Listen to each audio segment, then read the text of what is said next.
नमस्कार, मैं उदय प्रताप सिंह। इस खास पॉडकास्ट इंटरव्यू में आपका स्वागत है। We are in conversation today with a very special guest at the India News मंच 2023। देश का सबसे बड़ा राजनीतिक मंच दिल्ली में चल रहा है और हम चर्चा करेंगे गुलाम अली साहब के संग। राज्यसभा सांसद हैं ये। बहुत बहुत स्वागत है गुलाम जी। शुक्रिया जी। पहले तो अनुभव कैसा रहा आज आपका इंडिया न्यूज़ मंच पे? बस हम बात का हम सोच रहे थे कि अभी शुरुआत है, तो वो कह रहे ख़त्म हो गया, तो मैं आ गया। इसलिए हमने कहा कि जो कसर वहाँ बची यहीं पूरी कर देते हैं। मगर मैं आपसे पूछना चाहूँगा, इस वक्त सदन चल रहा है, आप सदन के एक अहम सदस्य हैं अपर हाउस के राज्यसभा में। विंटर सेशन इस बार हम देख रहे हैं काफ़ी प्रोडक्टिव है। तमाम बिलों पर चर्चा हो रही है, क्वेश्चन आवर ज़ीरो आवर चल रहा है। तो विंटर सेशन अब तक क्या आपको लगता है प्रोडक्टिव रहा है मॉनसून सेशन से अगर तुलना करें तो? नहीं, बहुत प्रोडक्टिविटी रही। खासकर सत्ता पक्ष तो है, लेकिन अपोजिशन के काफ़ी लोगों ने बहुत बोला है और टॉपिक पे बोला है, और हम जैसे नए सांसद को भी सीखने का मौका मिला है। आप खुद बोले, भाषण का अनुभव अभी आपका कैसे रहा? हमने देखा था इसी हफ्ते। अच्छा है। टॉपिक्स के लिए बोला जाता है, फिर हम तैयार कर लेते हैं। कभी कभी आधा घंटा पहले बोला जाता है, कभी इस तरह बोला रहता है। बोलते हैं जहाँ ड्यूटी, संगठन सर्वोपरि, जहाँ ड्यूटी लगती है हम निभा देते हैं जी। मैं आपसे एक और सवाल पूछूंगा, क्योंकि ये बड़ा कैजुअल सा पॉडकास्ट है हमारा, कि स्पीकर साहब, how is your experience been with vice president of India Dhankhar साहब, जो आपके चेयरमैन हैं राज्यसभा के? वो बड़े बेहतरीन आदमी हैं, ह्यूमर है, मतलब जीनियस हैं। मतलब वो कभी ये नहीं सोचते हैं कि वो हमेशा सिखाने के मूड में रहते हैं, और हम जैसे एमपीज़ को वो समय भी देते हैं और कई बार गाइड भी करते हैं। तो बहुत बेहतरीन है और उनका अच्छा प्लीजिंग पर्सनैलिटी है। उनका रोल जो है वो क्या आपको लगता है प्रोफेसर की तरह है कभी कभार, या कभी कभार घर में बड़ों की तरह है, डांटते भी हैं सिखाते भी हैं? नहीं, वो पूरा मौका देते हैं कि ये इसके लिए, डिबेट के लिए कैसे कंट्रीब्यूशन हो जाए, उनका ये रहता है। और इसको बोलने वालों को इनकरेज भी किया जाए, कहीं इसको थोड़ा गाइड भी करा जाए। मतलब ऐसा वो टच देते हैं कि बोलने वाला बोल सकता है। गृह मंत्री एक बहुत ही अहम बिल लेकर आए थे जम्मू कश्मीर को लेकर। कितना अहम है ये बिल पार्लियामेंट के लिए भी और देश के लिए भी? आपका क्वेश्चन जम्मू कश्मीर का जो? जी जी।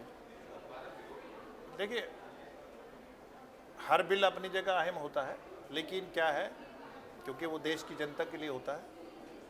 जहाँ तक ये बिल लाया गया, जिसमें इस बिल की अहमियत इसलिए बढ़ जाती है क्योंकि जो मजलूम थे, जो पीड़ित थे, वो कभी दर्स देने वाले थे, कभी सिखाने वाले थे, एक बड़ी तहजीब के मालिक थे, और उनमें खासकर कश्मीरी माइग्रेंट, जिनमें खासकर मेजॉरिटी जो है वो कश्मीरी पंडित है, वो सिखाने वाले थे।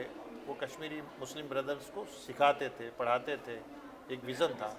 दूसरा, उसके साथ जो इसका रेफ्यूजी था, वो पाकिस्तान के साथ हमारी जो 3 जंगें हुई उसका रेफ्यूजी था, और उनका भी बहुत वो धरनों पे अपनी जायदाद, ज़मीन सब छोड़ के आए थे, और वो बावेला करते थे अपना 60-70 साल से।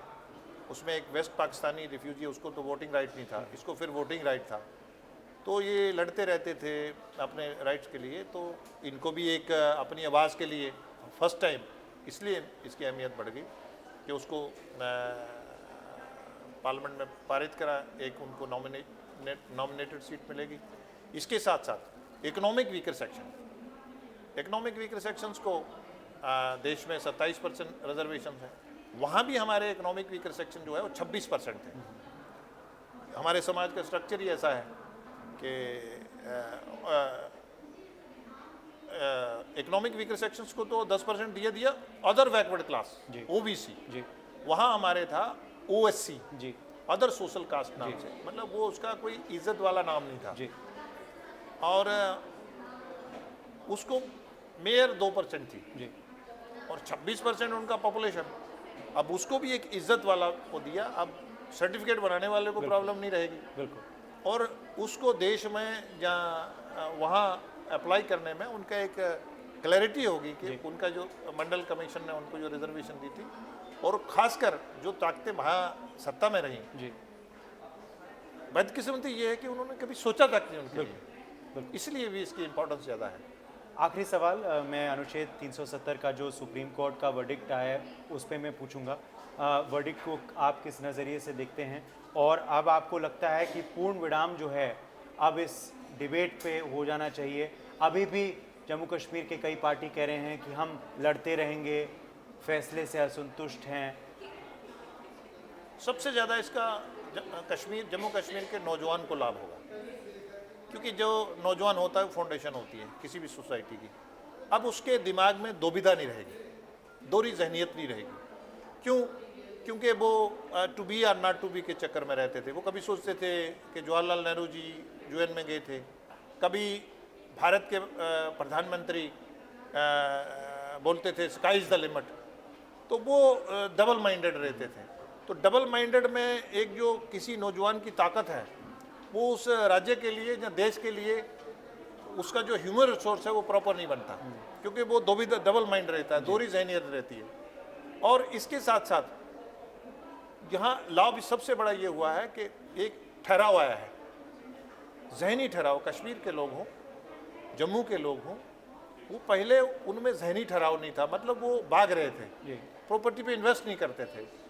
खेत वाला अपनी खेत में जाना बंद कर दिया था, वहाँ फ्रूट वाला बंद कर गया था। जम्मू क्षेत्र में लोग हिमाचल में जा रहे थे, रिश्तेदारियाँ कर रहे थे।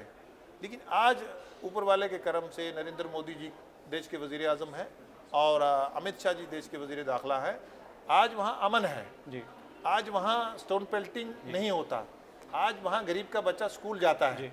आज लाशों पे या कम वोट लेके चांस नहीं बचा है कि आप 10,000 5,000 वोट लेके आएंगे। तो आज वहाँ वाकई में नया कश्मीर बन चुका है, नया जम्मू कश्मीर बन चुका बिल्कुल, आज वहाँ इन्वेस्टमेंट के एवेन्यूज़ हैं, फॉरेन इन्वेस्टर इन्वेस्ट करने है। अब तो आ रहे हैं। पीओके के लिए सीट्स भी आवंटित किए जा रहे हैं।